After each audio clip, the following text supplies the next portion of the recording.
And although we had all types of problems and stuff like that, there was some type of cohesiveness as far as what did we do to make things work that the government had to take the last 30 years and say, we got to get them niggas from out of that because they are winning.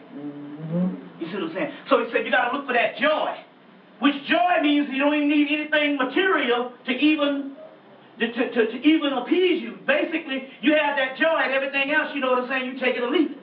Right. But he's also talking about breaking down the realms of ecstasy and ecstasy. He also got a book called We, which is the aspects of romantic love, which is very key, because because we thought that was European, but when we went back to the ancient Hemmitt and the book Miriam Lyncham's book, Egyptian literature, you find out that all that stuff, all the love letters and all that stuff was copied by the Greeks, from the doggone Hemmites or the Egyptians, and the whole Rome thing. So we talk about that's a very key aspect of it and all, because at this particular time we're talking about the vice, total indulgence as a part of a spiritual manifestation.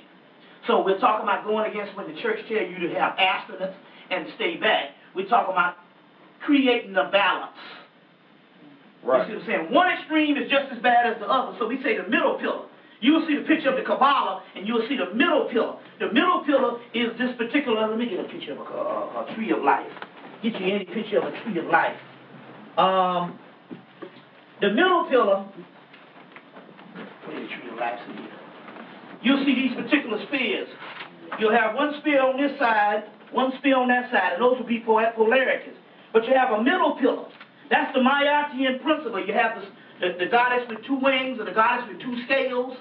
And so one extreme, if you go from one extreme to get away from one extreme, you basically have turned into the same extreme. One extreme is just as bad as the other. Right. You see what I'm saying? But what we're talking about here, to create a sense of balance, the church is extreme to tell you that any indulgence is wrong. So since we're in such a fundamental society, then we're saying in actuality the Dionysian aspect says the bridge between two worlds is to now turn towards those things that the church and society tell you not to do. Those things is in your mind, but you suppress. Right. The Dionysian realm, who is Dionysius? Dionysius is nothing but a form of Osiris. The Dionysian realm represents the return of the repressed. Anything that you suppressed is now supposed to come out to get, because we're in another dimension. So what is happening is this. You had certain things going for you, and certain things started happening and started working for you, and then about a year, maybe 2 years, maybe 3 years ago, somewhere at the end of the 90s, everything that you did, every method that you had that used to work for you in the 70s, the 80s, the 60s, and the 50s, you see, and in the early 90s, those methods now turn backwards, and all of a sudden, those same methods that you applied to work for you, to bring you some type of stability, whether it be financial stability, whether it be emotional stability, all those things, they're outmoded, they don't work anymore. Right. Now, why is that? It's simple. We are in different time zones and different dimensions of spirituality.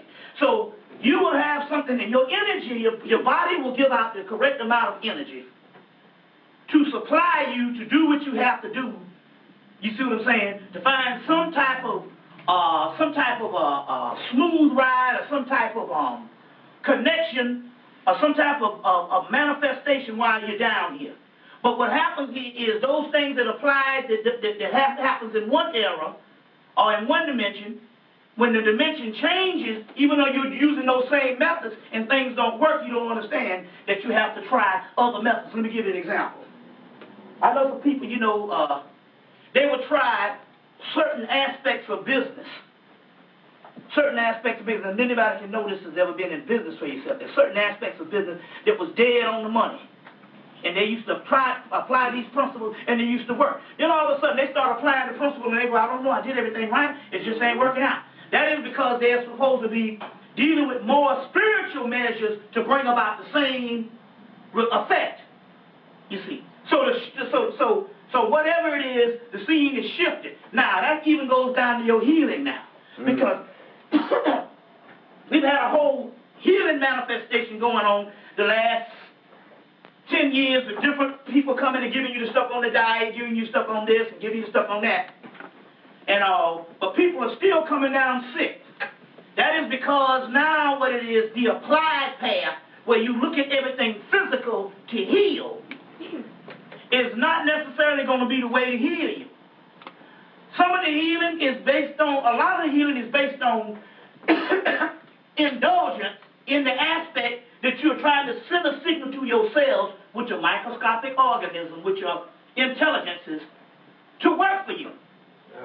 You see? Mm-hmm. So therefore, when you suppress things, I'm not going to do this, I'm not going to do that, then you only working on the surface level. And so therefore, you have to have a strict diet, and you have to have a strict aspect, because any little degree of you going on outside of that level, you're going to get sick. And I tell a story about my brother. Very strict. Don't drink, don't smoke, you don't do nothing. I don't even know what he eats. But he, see, I want to sign some of this other book. Good. But, this book on dreams I want to deal with. But he don't drink, he don't smoke, he don't do nothing. But all of a sudden, everything that he has to have such a strict diet that anything off. If you go in the house and paint your fingernails, he's going to break out. Any type of the wrong kind of perfume, he's going to break out, because number one, he has trained his body that everything has to be just right in the physical realm, and he is disconnected with those things that go beyond that, where your mind used to tell you this stuff here, and you just have self-healing. So therefore, we become too much experts and point the finger at the ones who indulge, but I don't see no bums falling out. I don't see, you said all the things you want, you got people that's rich, that's filling up the hospitals, but yet I know niggas that's been out on the damn corner for damn 10 years. Yeah. For real. Right. You know what I'm saying? Mm-hmm. But they're the freest people in the society. Anybody tell you the only people that's free in the society is the homeless.